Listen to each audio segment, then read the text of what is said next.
This is a list I've put off for the longest time. Not because there isn't a great selection of rides, because I knew I had a trip coming up that might change this list. The trip is done, and now let's lock in my top 10 steel coasters. Right before we get into this one, quick reminder, this is a personal list. Everybody's list will differ. You'll have ridden things I haven't, I'll have ridden things you haven't, and we all have different reasons for putting things on our list. So let's start at number 10 then, shall we? With a coaster that I almost didn't get on. Actually, I didn't get on it the first time. I had to go back to the park again 2 years later. The ride in question is Iron Gwazi over at Busch Gardens. So that first visit, went there in 2022 with my kids, and I was working up to this ride. I thought I'll leave that to the end. That'll be the big coaster at the end. Yeah, Florida, summer, storms. So just as I got to the ride, thunderstorm predicted, ride shut down. Did not get to experience it, but I did go back in 2024. There is a vlog on the channel, and I absolutely loved this. Now, this was my first experience of an RMC, and it was a great start, to be honest, because you probably know I don't like a lot of RMCs. I've done multiple of them now, and very few hit the spot, but this one definitely did.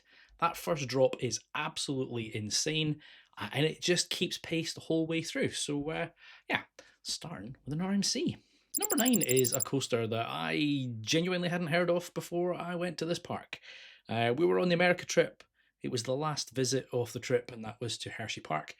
And I started to hear about Skyrush. Now, this is an Intamin coaster, and it is a lot of fun.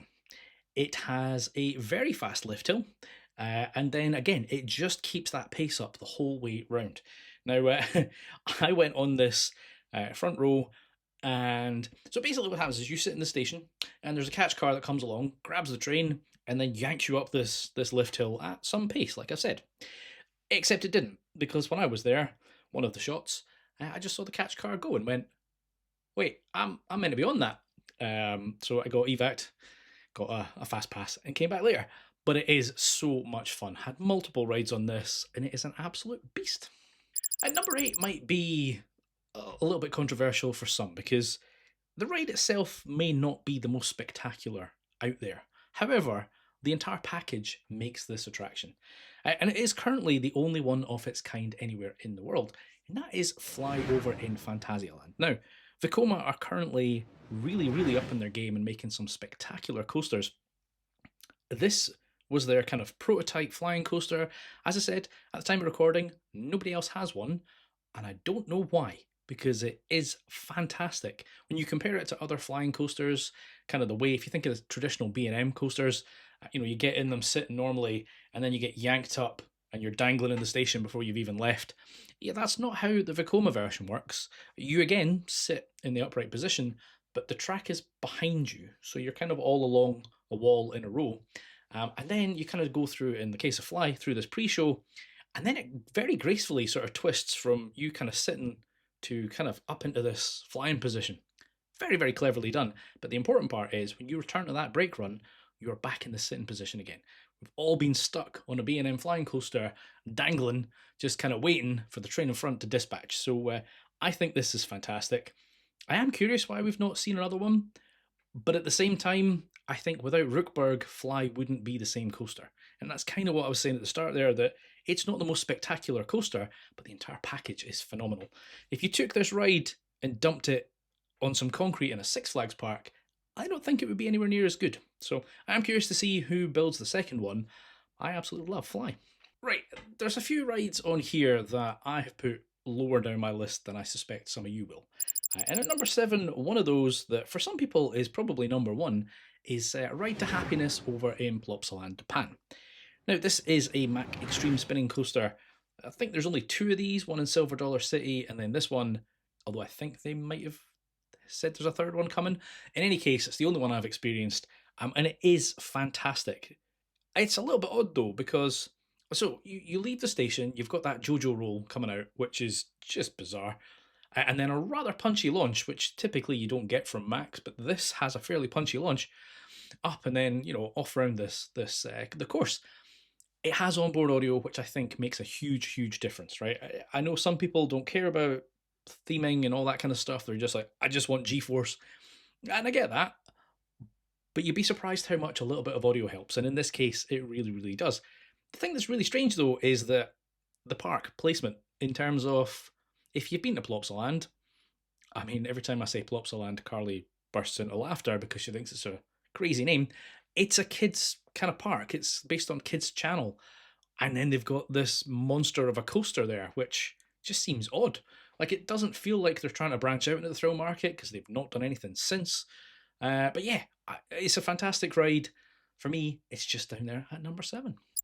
The next one, others would probably put higher as well. It's the same manufacturer, and I really enjoyed it. But as you can tell from the list, there are things above it, and that is Voltron Nevera over in Europa Park. Now, this was the first Striker coaster, and like many people, I can't tell the difference between a Striker coaster and a Big Dipper coaster. They have the same trains. It's not like it's a kind of standard layout.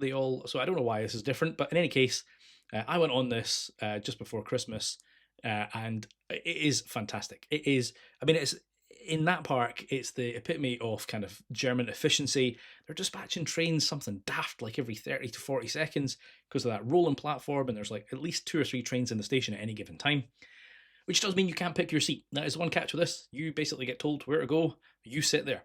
I have done front row. I have done middle of the train. I have done sides. I have done the middle, kind of over the track. I definitely found that vibration that people talk about on the outside, although some say that's train dependent. And I found the front row definitely more enjoyable than further back in the train. But the whole thing, though, again, it's the packaging, the theming, that kind of bounce track at the start. They don't have to do that, but you know, you're supposed to be these kind of electrons or protons or whatever it is that's getting shot from one place to another. So you're kind of bouncing up and down. And then that kind of beyond vertical launch out the station is excellent. There are a few places where the pace kind of lets up and you're just like, oh, okay, like the double ups a little bit, meh. But, you know, there's just so much going on. It is a masterpiece. You know, they've got all the technology in there so that, I mean, it has Valid. They don't care. It's got LSMs everywhere. It just gets going again. And then the turntable, and it's just a phenomenal ride. And yeah, well, it's not top of my list, but we're getting there. So we're at the halfway mark. A few things, do the usual stuff, hit that like and subscribe button, but also I want to kind of touch on a couple of rides that didn't quite make the list, but I want to give them some honourable mentions. One of those is Shambhala over in Portaventura. Now, I've done a few of these B&M coasters, and this one for me is just the most fun. Some of them I just find a little bit monotonous, but I really, really enjoyed Shambhala. So whilst that park frustrates me, the ride did not. The other one that almost made the list is Taron over in Phantasialand. Again, this park is fantastic. Now, I went there with the kids in 2022. It was a quiet time, and I managed to just re-ride this again and again and again. The theming of Rookburg is spectacular. That sound on that second launch is just iconic. Yes, there are better coasters, there are better Intamin launch coasters out there, but I have a soft spot for this one. Just didn't quite make the top 10. Right, so that gets us to the top 5, and I think people are going to be upset at my number 5 as well. I'm not trying to trigger anyone, but number 5 for me is Velocicoaster. An excellent coaster and another one of those Intamin rides. I will be back out there later this year to get back on it again. Carly did it once with me, she didn't like it, but then she wasn't into coasters as much as she is now. So I'm really keen to see her thoughts on this one. Again, this is down to that whole theming. You know, you're in Universal at this point. You know, that whole kind of the screen in the queue line with the kind of the train goes past and then the dinosaurs follow on. I like the whole theming in the queue line, etc. It's a little frustrating that they got rid of single rider. Not that I ever used it, but I kind of feel like that would make sense. I'm sure there's some reasons why they got rid of it. But that Mosasaurus roll at the end is fantastic. Genuinely think you're going to come flying out and into that water. It is excellent. So yeah, might not be my number 1, but it made it to number 5. Number 4 is often considered the Spanish counterpart to my number 5, and that is Batman Gotham City Escape over in Park Warner.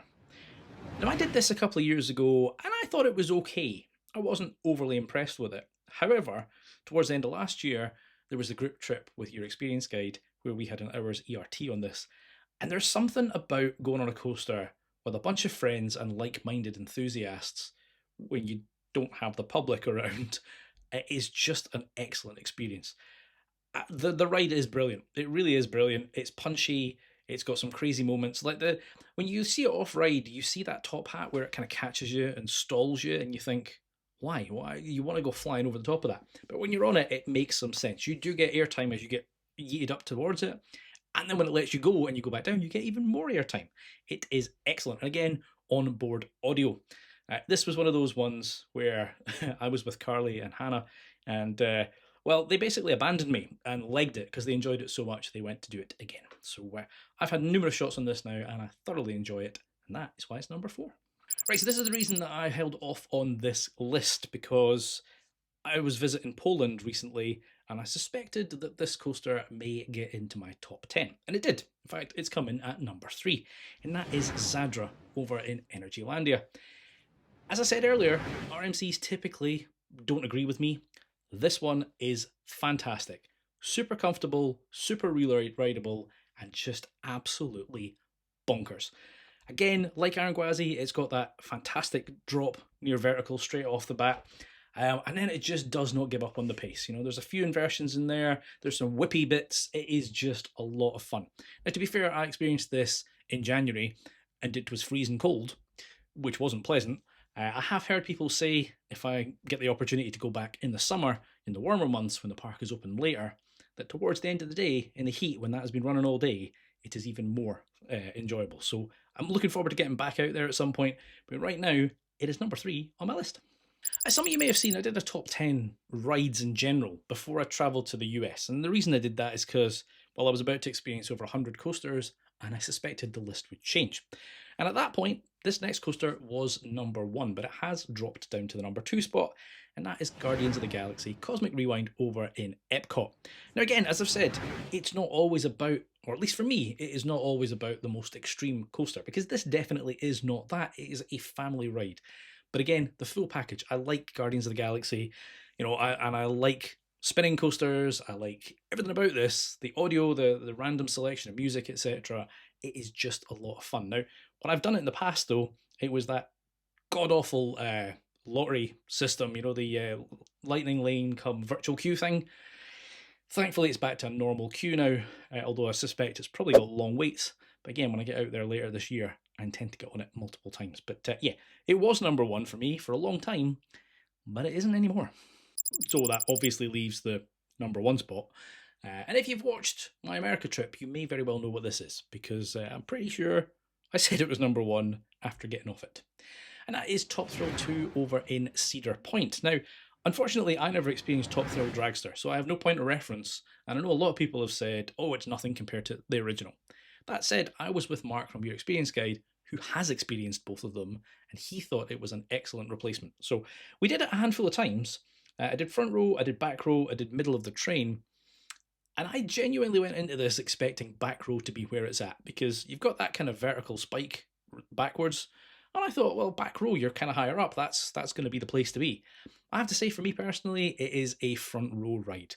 Just the wind in your face as you're going flying through there, and when you are on that spike, yes, you're not as high up, but there's nothing in front of you. It is terrifying.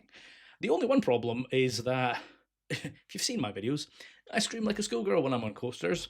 Don't do that in Cedar Point. They have a big fly problem, which I think a lot of the parks in the US have. You'll end up eating a lot of them. But for me, this thing is absolutely fantastic, and I am hoping to get back out there. I did think it would be next year, but it might now be a little bit later, because I really want to get Carly on it and see what her thoughts are. That is my top 10. As I said, I'm sure yours is very different, so in the comments, let me know yours, and I'll see you in the next one. Adios.